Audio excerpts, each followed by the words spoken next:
De los muchos campos de prisioneros atroces operados por los Jemeres Rojos, uno se destaca por encima de todos, debido a su casi 100% de tasa de mortalidad para sus prisioneros.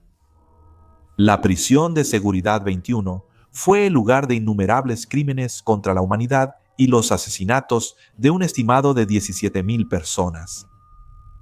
Aquellos que no murieron debido al trato severo o la tortura fueron llevados a los infames campos de matanza y asesinados. Una prisión secreta conocida solo por los líderes de los Jemeres Rojos, unos pocos selectos del Comité Central y aquellos que trabajaban en la prisión.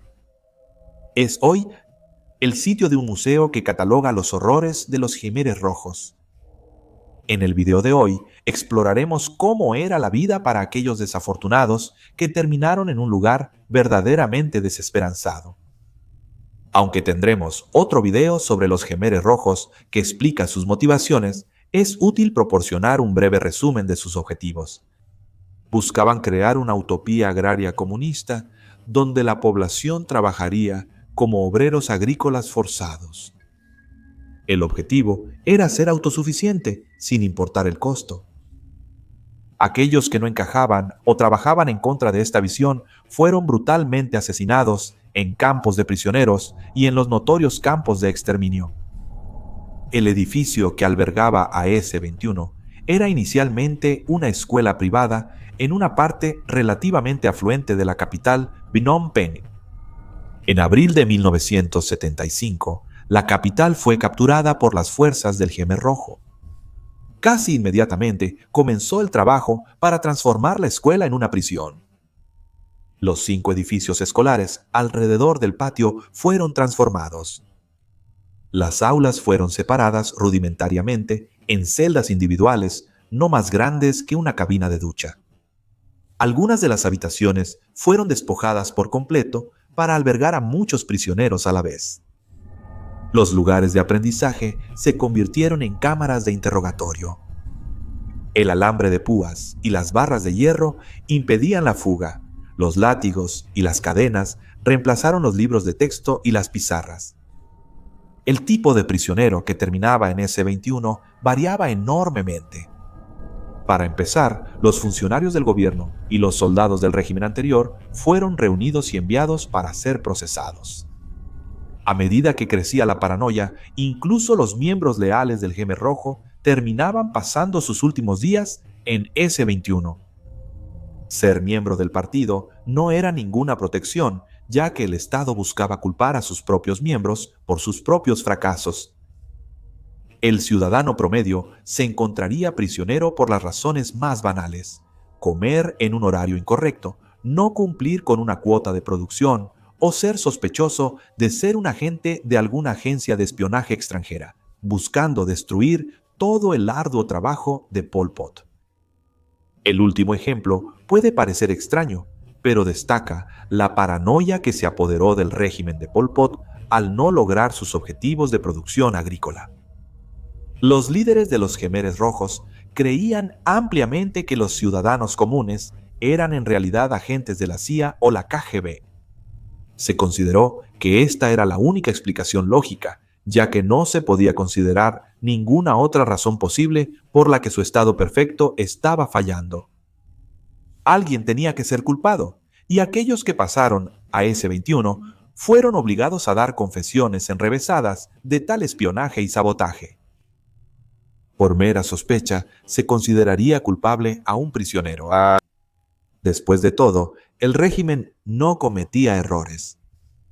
El papel de los guardias de prisión era obtener una confesión por cualquier medio necesario, y el proceso para obtener las confesiones era verdaderamente horroroso.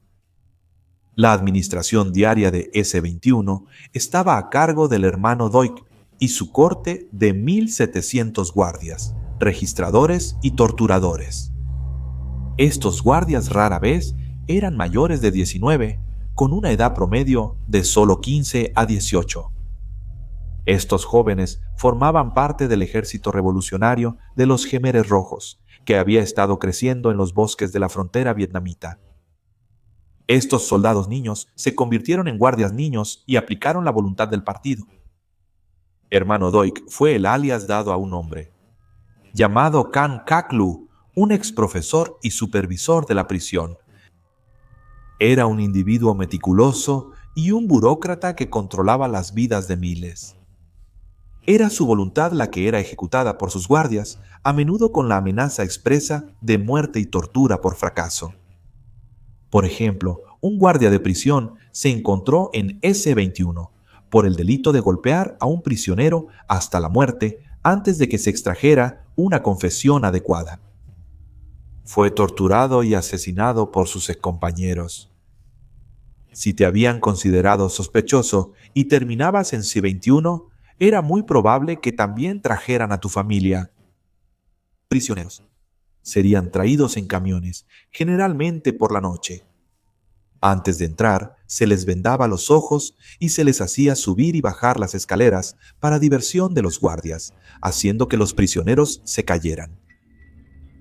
Lo primero que verían después de que se les quitara la venda sería Nem Ayen, el fotógrafo de la prisión. Durante su tiempo en S-21, tomó miles de fotografías de los condenados, muchas de las cuales aún existen hasta el día de hoy y están en exhibición en el museo. Luego se les informaría a los prisioneros las 10 reglas que deben cumplir durante su tiempo en S-21. Estas incluían responder preguntas de inmediato y en su totalidad, y no gritar de dolor al ser azotados o electrocutados. La regla final era que si se rompía alguna de las reglas, el prisionero recibiría 10 latigazos o 5 descargas eléctricas. A los prisioneros desorientados se les daría un número.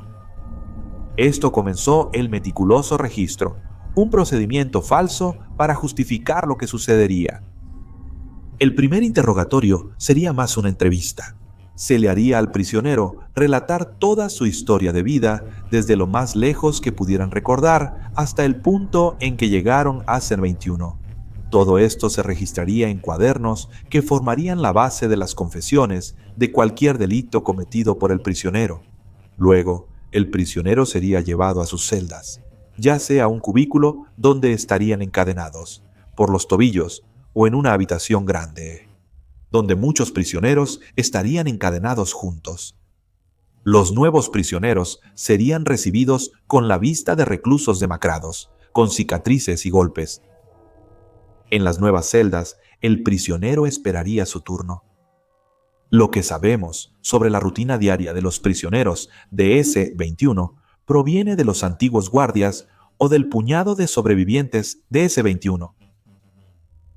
De los 17,000 prisioneros que pasaron por allí, se sabe que solo sobrevivieron 7 adultos. Uno de los sobrevivientes es un hombre llamado Chun Mei, quien aún está vivo y hasta el día de hoy da recorridos en el museo.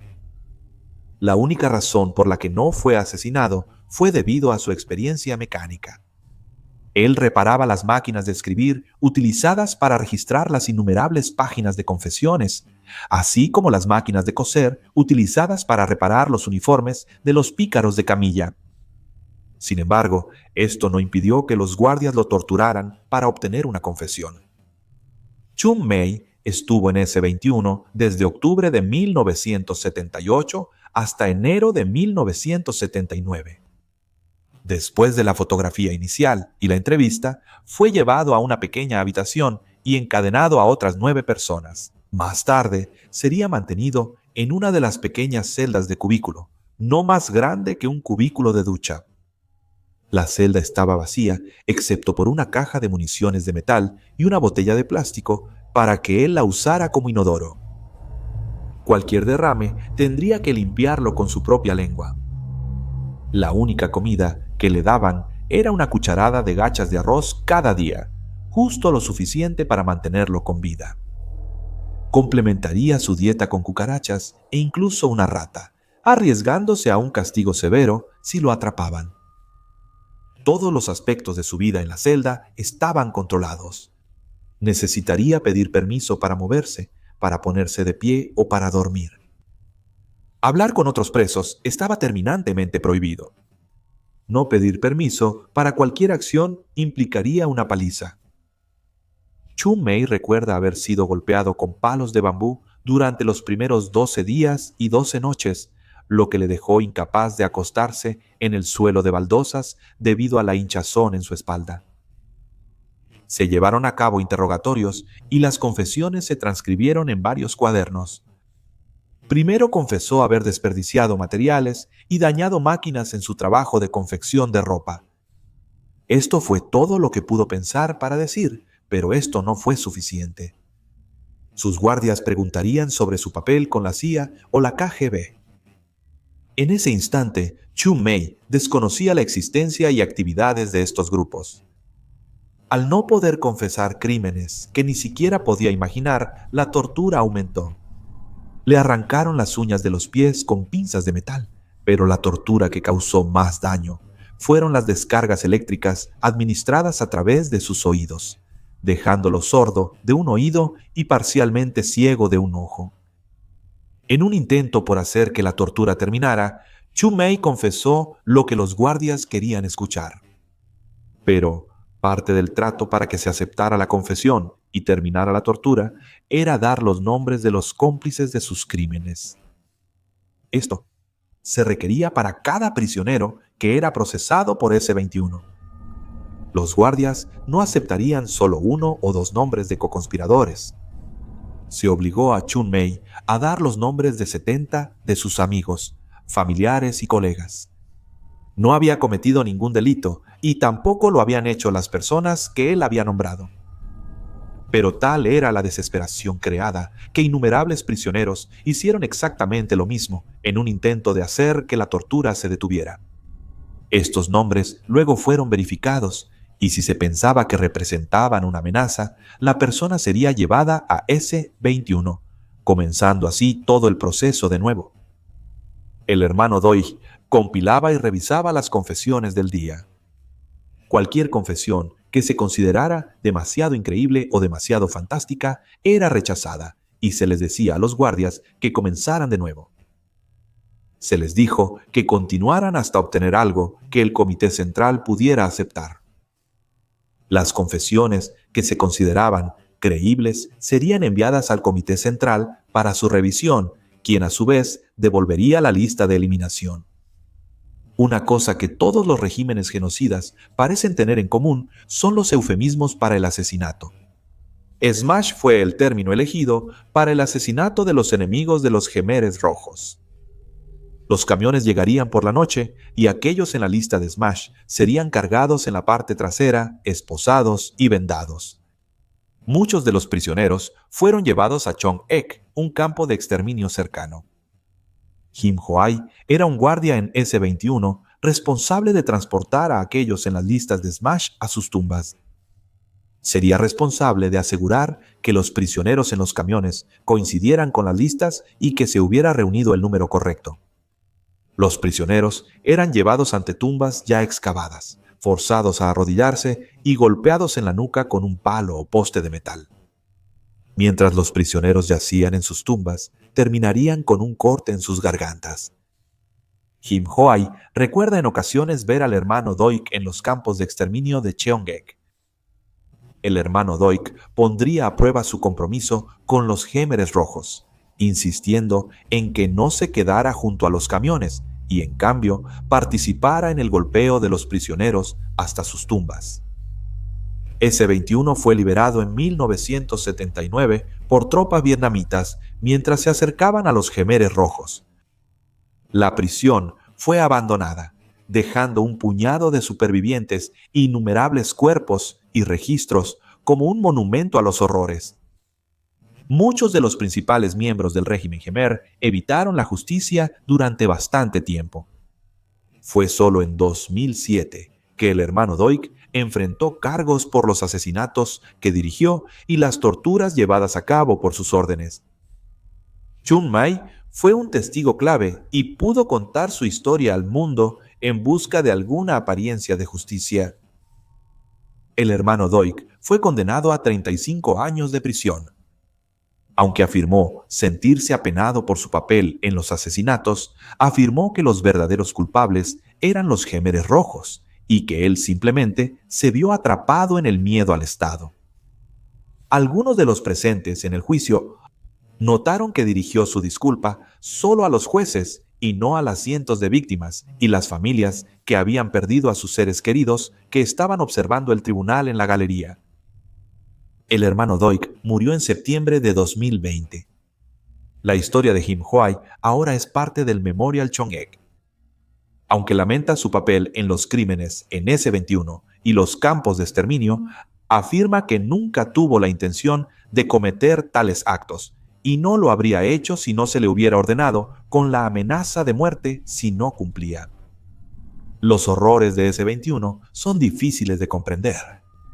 Aquellos que cometieron la tortura y el asesinato diarios eran jóvenes y bajo el pulgar de un régimen que no tenía problema en matar a miles de personas en busca de sus objetivos.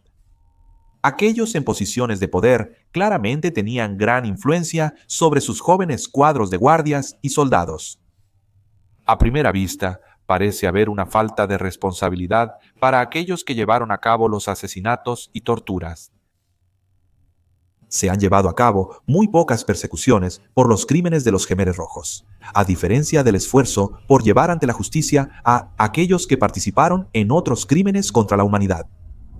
Quizás esta renuencia habla de un nivel de comprensión de que muchos de los que trabajaron en la prisión S-21, en cierto sentido, también eran víctimas. No podemos saber si esto es un consuelo para aquellos que encontraron su fin de las formas más insoportables que se puedan imaginar. Lo que nunca debemos olvidar es el poder de deshumanizarnos entre nosotros y de someter nuestra humanidad a aquellos que la descartarían tan fácilmente.